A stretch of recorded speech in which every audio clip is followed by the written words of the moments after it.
En raison de l'épidémie de Covid-19, les interviews de cet épisode de Whisper ont été enregistrées par appel à distance. Whisper. Whisper. Hello, c'est Alice et vous écoutez Whisper, le podcast qui murmure à l'oreille de la génération Z. Whisper vous emmène à la découverte du monde du travail. On y parle de la réalité du terrain, de RSE ou encore d'innovation secteur. On va pas se mentir, à l'heure actuelle, il est impossible de réaliser un épisode de ce podcast sans parler développement durable. Peu importe le secteur, peu importe les métiers que je découvre, l'enjeu environnemental est toujours clé. Et toutes les entreprises font face à leurs propres défis sur la question. Pour les relever, de nouveaux métiers et de nouvelles expertises ont fait leur apparition. Pour ce nouvel épisode, j'ai donc décidé de me plonger au cœur de ces nouveaux métiers dits green, en mettant le cap sur Schneider Electric. Le groupe met en place des technologies de gestion de l'énergie pour les professionnels et les particuliers. Du consulting en développement durable au partenariat innovation avec des startups, tour d'horizon d'un monde qui se met au vert. Mon enquête commence avec Gabriel. Depuis 5 ans, il est consultant en développement durable pour Schneider. Bonjour Gabriel. Bonjour Alice. Gabriel, tu es donc consultant en développement durable. Ça veut dire quoi exactement ? L'idée, c'est d'accompagner les entreprises dans l'intégration des enjeux liés au développement durable. Donc le développement durable, c'est assez large. Chez Schneider Electric, plus spécifiquement, on s'occupe vraiment des sujets liés au changement climatique et à l'énergie. Et donc, mon rôle, c'est d'apporter des solutions pour que les entreprises puissent comprendre les enjeux et les intégrer dans leur stratégie et s'améliorer par rapport à ça. Et qui sont les entreprises qui font appel à ton expertise ? Il y en a de toutes sortes. Je dirais que historiquement, c'est quand même des grandes entreprises, principalement cotées, qui sont soumises à de la réglementation autour du développement durable. Et donc, historiquement, ce sont ce type d'entreprises qui ont souhaité mieux communiquer et pour mieux communiquer, mieux intégrer ces enjeux-là dans leur stratégie. Mais à mesure que les choses évoluent, ça ne porte plus en France uniquement sur les entreprises cotées. Et je dirais que depuis la COP 21, ça va croissant sur les 4 dernières années. On a de plus en plus d'entreprises qui souhaitent mieux intégrer les enjeux du changement climatique, se doter d'objectifs et mettre en place des actions pour réduire leurs émissions de gaz à effet de serre. Tu parles d'entreprises qui ont souhaité à un moment mieux communiquer. Est-ce qu'il s'agit que de ça pour certaines d'entre elles ? Est-ce qu'on peut parler de greenwashing parfois ? Alors, c'est vrai que le sujet développement durable, si on prend un peu le parcours d'une entreprise type, ça va commencer par de la communication. Et historiquement, moi, il y a 10 ans, quand j'ai commencé dans le domaine, les enjeux des entreprises, c'était comment je communique sur ce que je fais en matière de développement durable. À mesure que les choses évoluent, les exigences des parties prenantes externes, que ce soit le régulateur par les lois ou que ce soit les investisseurs ou même les clients, se portent de plus en plus non pas sur de la transparence, et c'est-à-dire une capacité à communiquer sur ce qu'on fait, mais de plus en plus sur de la performance. Et donc, les entreprises sont de plus en plus obligées non seulement de dire ce qu'elles font, mais aussi de faire des choses de plus en plus ambitieuses. Sur le sujet du changement climatique, la COP 21 nous a beaucoup aidés parce qu'aujourd'hui, le standard pour les entreprises, c'est vraiment de se mettre dans une trajectoire de réduction d'émissions qui soit en ligne avec les objectifs pris lors de la COP 21, à savoir rester en dessous d'une augmentation de la température mondiale à 1,5 degré d'ici 2100. Et quelles difficultés peuvent rencontrer ces structures dans la mise en place de leur plan d'action plus ou moins ambitieux ? Les difficultés, c'est celles que je vois depuis le début que je travaille dans les sujets de développement durable, c'est que c'est quand même rarement un sujet prioritaire. Et donc, qui dit sujet pas prioritaire, dit difficulté à avoir des budgets, mais pas seulement, des ressources en temps.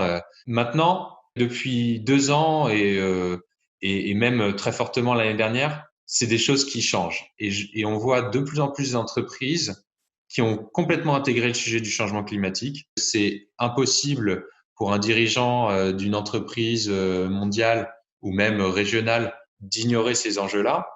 et que ça peut devenir pour certaines des sujets qui sont traités au niveau du dirigeant et qui deviennent des priorités pour les entreprises. Sur quels outils est-ce que tu t'appuies pour les accompagner, ces entreprises? Est-ce que tu mobilises des études, des rapports? Tu disais que la COP21 avait beaucoup aidé. Ouais, tout à fait. En tant que consultant dans le domaine, une des premières tâches qu'on va faire pour accompagner les entreprises, c'est les aider à comprendre le sujet et les aider à se mettre des objectifs et puis ensuite à les atteindre, bien sûr.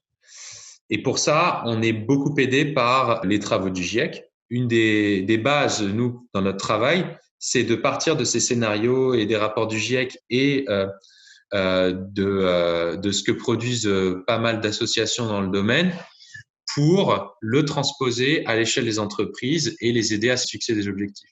Et est-ce qu'il y a certaines idées reçues que tu retrouves de structure en structure et que tu dois déconstruire? Une des premières idées reçues qui est en train de tomber, c'est que le développement durable, c'est pas un sujet business. Ça évolue.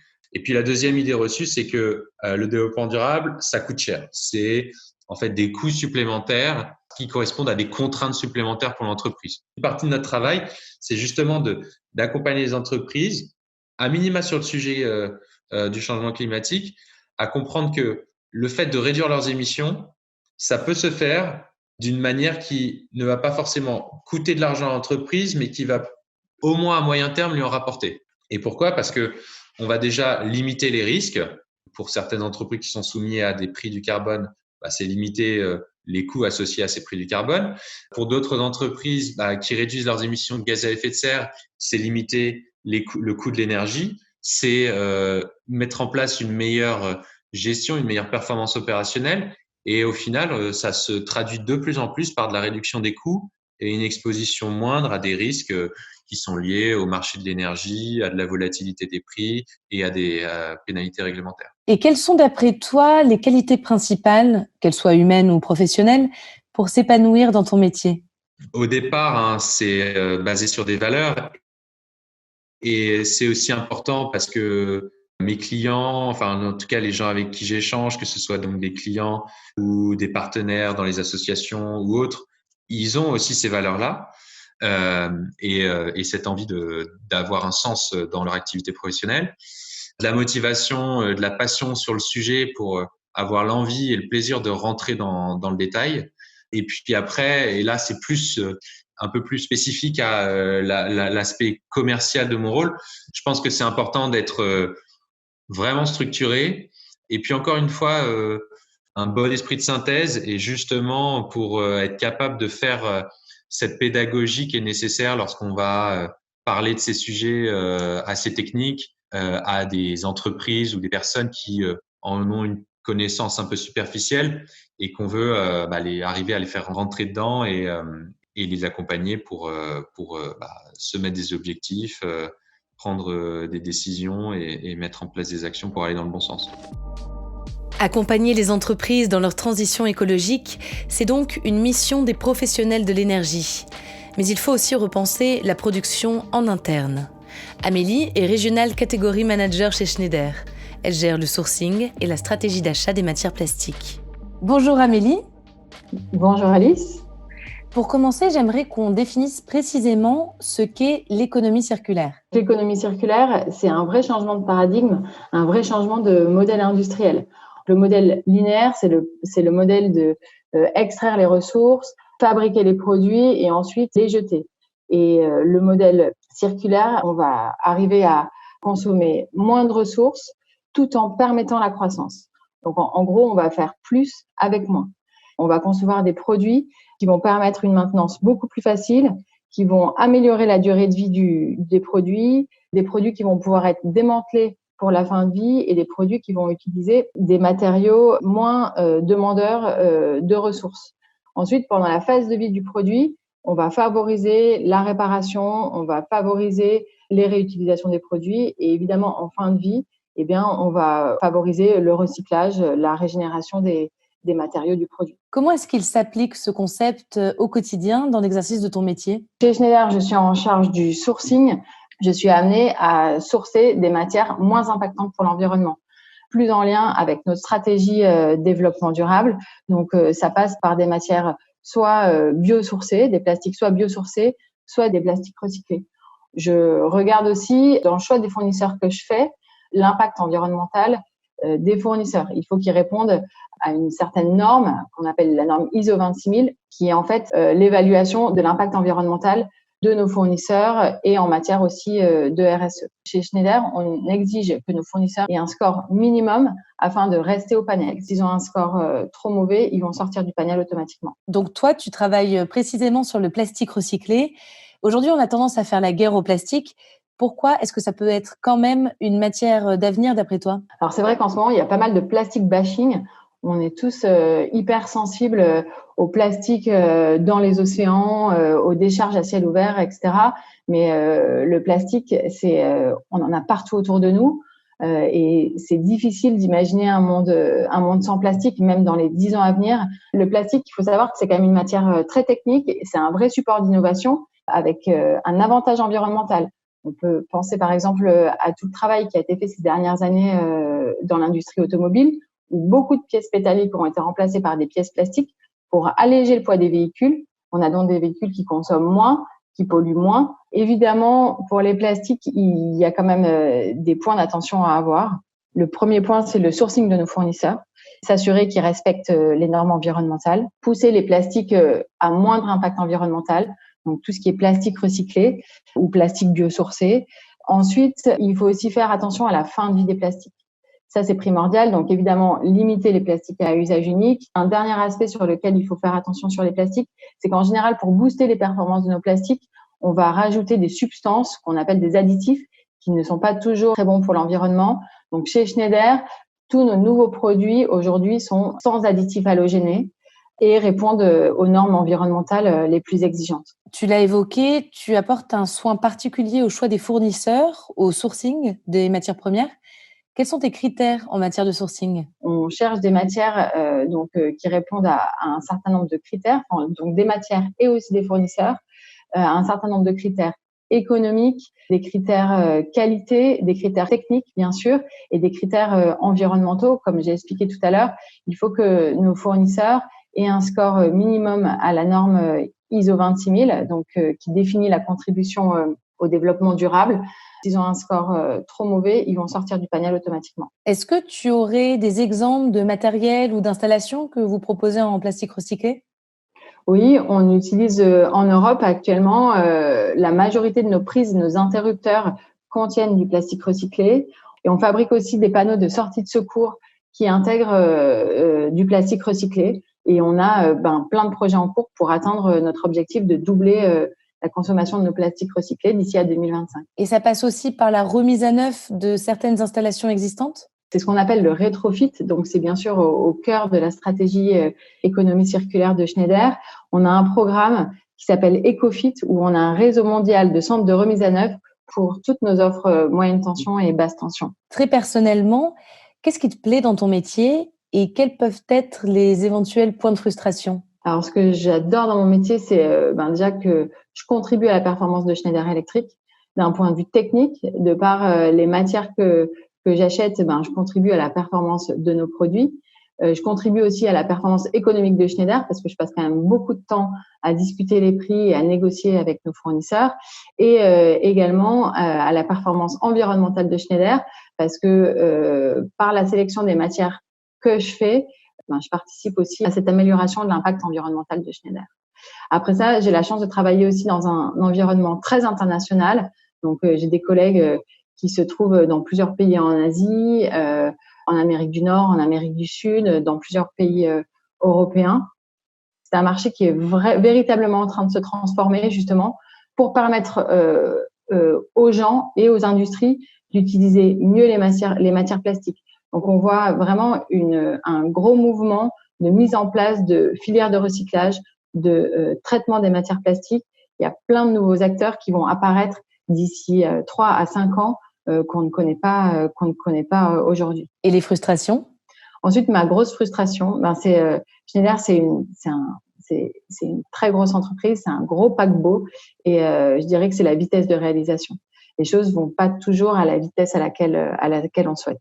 Est-ce qu'en matière d'environnement, il ne faudrait pas justement apprendre de plus petites structures, notamment pour accélérer les process? Évidemment, il y a à apprendre de plus petites structures. Alors, c'est vrai qu'on essaye de se mettre en mode agile, hein, c'est un terme en vogue, mais il y a quand même toute la grosse machine de Schneider démarre. C'est toujours assez long.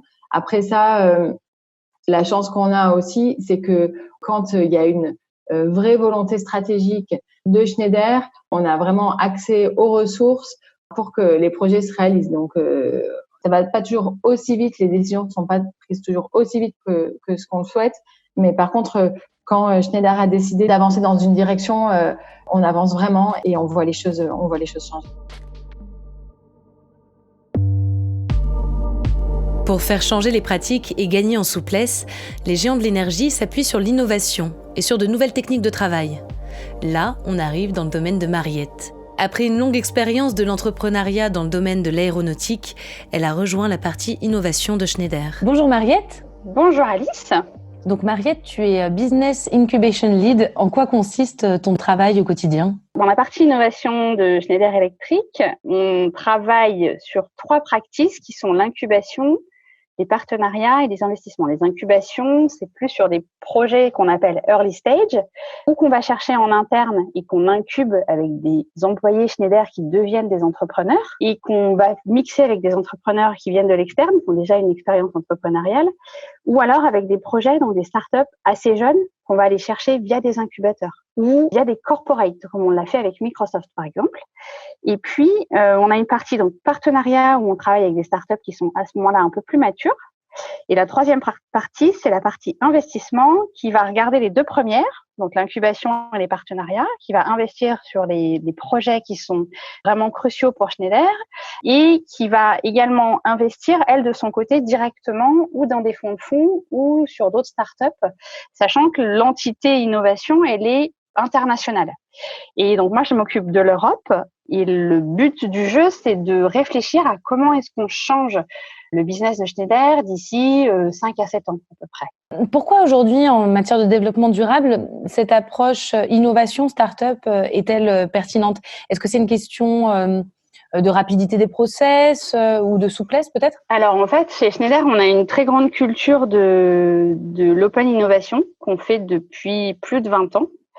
Et on essaye de pouvoir travailler avec des startups qui développent des fois un peu plus rapidement que nous, des concepts qui sont nécessaires pour Schneider. En fait, on va essayer de chercher des partenaires qui ont pas la même rapidité d'exécution, ou en tout cas de développement, qu'un grand groupe. Le process du grand groupe, ça va être plus d'être sur de la R&D avec des process un peu plus longs. On est un peu comme un grand dinosaure. Et la start-up, c'est une antilope qui va très vite, qui se développe très, très vite. Et en fait, on a besoin d'avoir les deux pour pouvoir répondre à des questions par rapport à Schneider Electric. Et tu me parlais de développement durable. Nous, chez Schneider, notre point le plus important, c'est que la transition énergétique, elle se fait principalement par le digital. C'est vraiment le digital qui va nous aider à mieux savoir comment économiser de l'énergie. En quel sens, par exemple ? C'est par exemple des outils digitaux qui permettent de mesurer certains indicateurs. Est-ce que tu aurais quelques exemples ? Alors oui, on a par exemple, on est sur énormément de domaines. On va travailler sur la cybersécurité, sur l'IoT industriel. On regarde également tout ce qui est efficacité énergétique, c'est-à-dire qu'on a par exemple des startups qui développent des capteurs qu'on peut mettre sur des machines ou sur des automatismes qui vont pouvoir remonter de la donnée. Avec cette donnée, on va pouvoir essayer de calculer comment on peut, par exemple, dire à notre client, on va essayer de vous faire dépenser 30% d'énergie en moins pour votre usine et en même temps essayer de faire en sorte que vous soyez plus efficace. que vous produisiez mieux ou plus. Donc ça, par exemple, c'est ce qu'on appelle le machine learning. On essaye d'apprendre via la machine comment être plus efficace et utiliser moins d'électricité. D'accord, donc c'est ça l'efficacité énergétique. C'est un des exemples. Il y en a énormément. On peut en parler pendant des heures. Mais c'est un concept central pour vous, en tout cas chez Schneider. Tu parlais tout à l'heure de concepts nécessaires ou de projets cruciaux. C'est une ligne directrice, en tout cas, dans l'innovation? En fait, nous, on est persuadés que la demande en énergie va considérablement croître dans les quelques années à venir et qu'il faut pouvoir vraiment économiser cette énergie. Et on est persuadé que le digital permet de mesurer cette énergie qui est dépensée, qui est utilisée, et de mieux la répartir ou en tout cas de mieux l'utiliser. Comment est-ce que on arrive à mesurer avec pile la bonne donnée, donc vraiment avec du digital? Comment est-ce qu'un capteur digital peut récupérer la bonne donnée et que ce soit cette donnée essentielle qui va pouvoir dire, alors là, on consomme trop, je sais pas, de chauffage ou d'éclairage. Et donc, on va refaire des mesures en faisant des changements. Donc, il y a beaucoup d'intelligence artificielle derrière tout ça. On va refaire des mesures en faisant des changements et en essayant de voir des adaptations en fonction des déplacements des personnes à l'intérieur d'un bâtiment ou de la météo et donc de la température extérieure.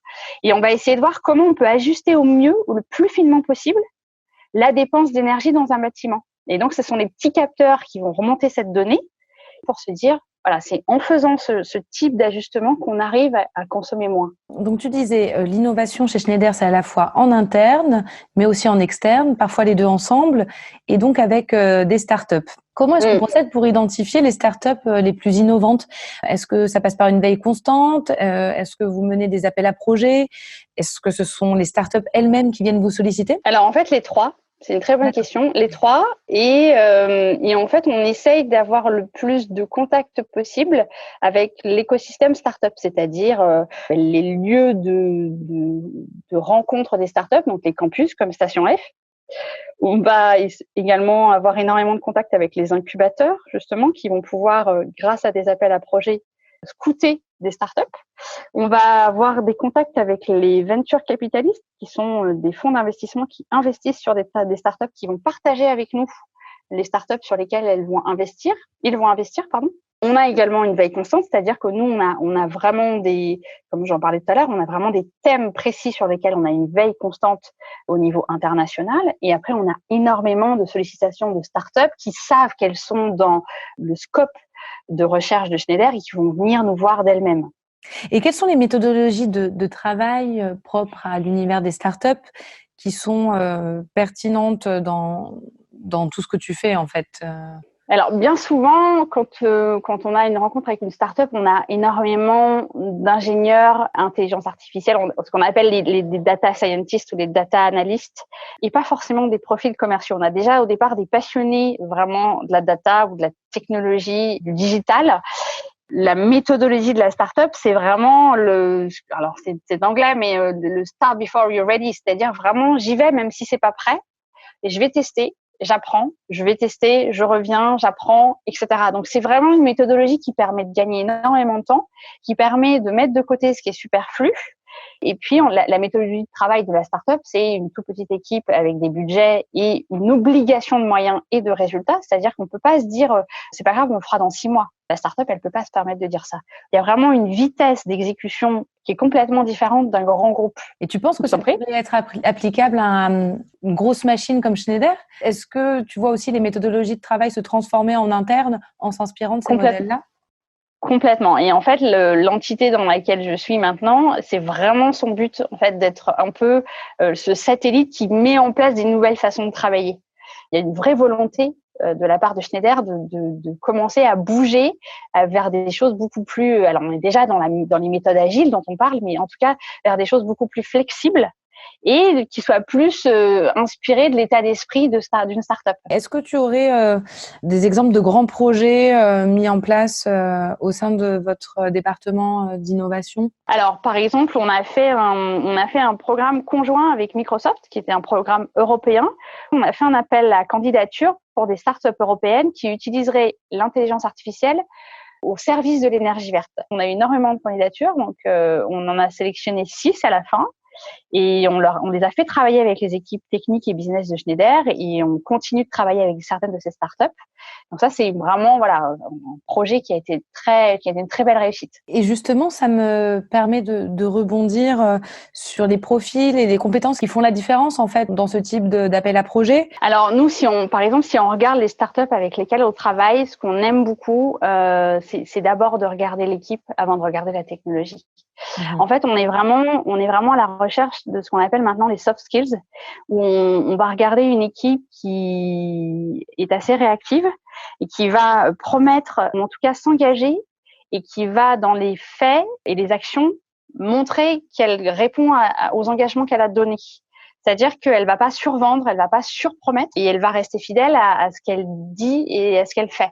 Et nous, c'est vraiment le plus important. Avant la technologie et avant le nombre de millions qui ont été levés, c'est vraiment de regarder l'équipe, la cohésion d'équipe, la réactivité. Et puis après, en termes d'efficacité énergétique, ce qu'on regarde aussi énormément, il y a aussi beaucoup les qualités technologiques dans les domaines digitaux.